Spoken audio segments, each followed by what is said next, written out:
Hi everyone, welcome back to our Venkata Durga YouTube channel. ఈరోజు అయితే ఇవైతే తెల్ల జొన్నలండి. ఈ తెల్ల జొన్నల్లో 2-3 రకాలు ఉంటాయి. అందులో ఇది తెల్ల జొన్నలు అనమాట. ఈ జొన్నలతోటి మనం ఇప్పుడు కారపొడి తయారు చేయబోతున్నాను. ఈ తెల్ల జొన్నలు 1/4 కేజీ తీసుకుని ఇలాగా క్లీన్ చేసి పెట్టేసుకోవాలండి.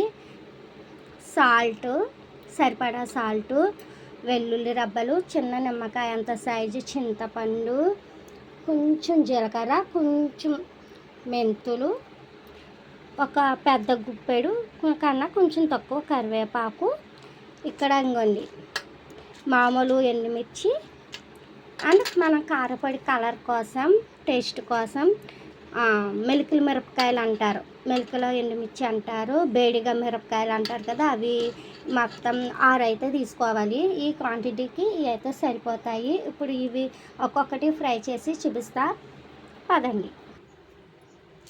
ఇవన్నీ జొన్నలు అయితే వేసేసుకుందాం.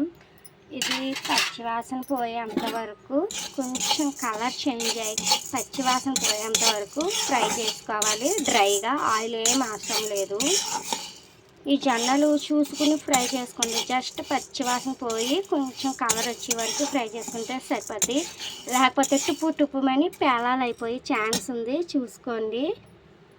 ఇంకోండి ఇప్పుడే జొన్నలు ఫ్రై అవుతున్నాయి. ఇందులోనే కొంచెం మెంతులు కూడా వేసుకుని ఫ్రై చేసుకున్నాము. ఇంకోండి మెంతి గింజలు ఇగో.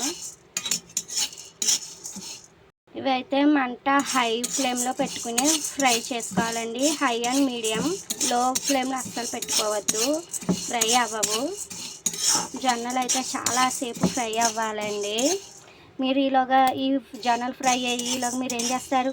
ఫ్రీగా నా వీడియో చూడకుండా అవుతున్నాయి లైక్, షేర్, సబ్స్క్రైబ్ చేయండి మన వెంకట దుర్గా యూట్యూబ్ ఛానల్కి. ఇంకండి జీలకర్ర, కరివేపాకు ఇలాగా రోస్ట్గా డ్రైగా ఫ్రై చేసుకోవాలి.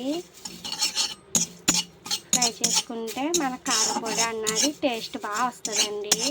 ఇదే కాదు, ఏ కారపొడికైనా మనం ఫ్రై చేసేటప్పుడు అన్నీ మాడిపోకుండా ఎర్రగా ఫ్రై చేసుకోవాలి సమానంగా.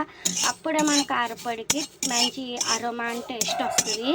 స్టోరేజ్ కూడా ఉంటుంది. ఇప్పుడు కొంచెం ఆయిల్ వేసుకుందామండి. జస్ట్ ఎండుమిర్చి గొట్టు లేకుండా ఫ్రై అవ్వటానికి. ఫస్ట్ బేడిగా మిరపకాయలు, కాశ్మీరీ రెడ్ చిల్లీ అంటారు వీటినే. తర్వాత నార్మల్ ఎండుమిర్చి వేసేసుకొని ఫ్రై చేసుకోవాలండి బాగా. ఇంకండి చూసారా, మన ఎండుమిర్చి ఇలా ఫ్రై చేసుకోవాలి. ఎండుమిర్చి అయితే లో ఫ్లేమ్లో ఫ్రై చేసుకోవాలండి బాగా. స్టవ్ ఆఫ్ చేసుకున్నాం, బాగా ఫ్రై అయిపోయినాయి.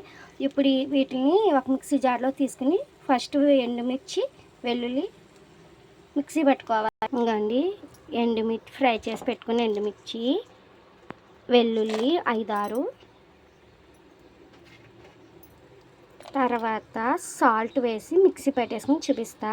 ఇంకండి చింతపండు, ఎండుమిర్చి, వెల్లుల్లి, సాల్ట్ వేసాను. ఇప్పుడు మిక్సీ పెట్టేసి కారపొడి ఎలా ప్రిపేర్ చేయాలో చూద్దాం. ఇంకండి ఫైనల్గా మిక్సీ పెట్టేసుకున్నాక మన జొన్నల కారపొడి అయితే ఇలా రెడీ అయిపోయింది. దీని టేస్ట్ మాటలో వర్ణించలేమండి, అంత బాగుంటుంది. మీకు తెలీదు, చూసి నా వీడియో చూసి లైక్, షేర్, సబ్స్క్రైబ్ చేసి మీరు ప్రిపేర్ చేసుకుని తినండి. ఆహా అనకపోతే నా పేరు క్రాంతే కాదు, అంతలా టేస్ట్ ఉంటుంది.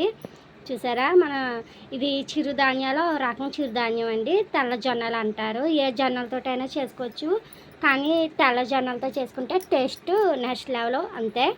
ఇది దోశ, ఇడ్లీ, ఆల్లో వెరైటీస్ టిఫిన్స్లోకి కూడా పనికొస్తుంది, చాలా బాగుంటుంది. ఇంకా చట్నీ మాట ఎత్తరు మీరు, అంత టేస్ట్గా ఉంటుంది.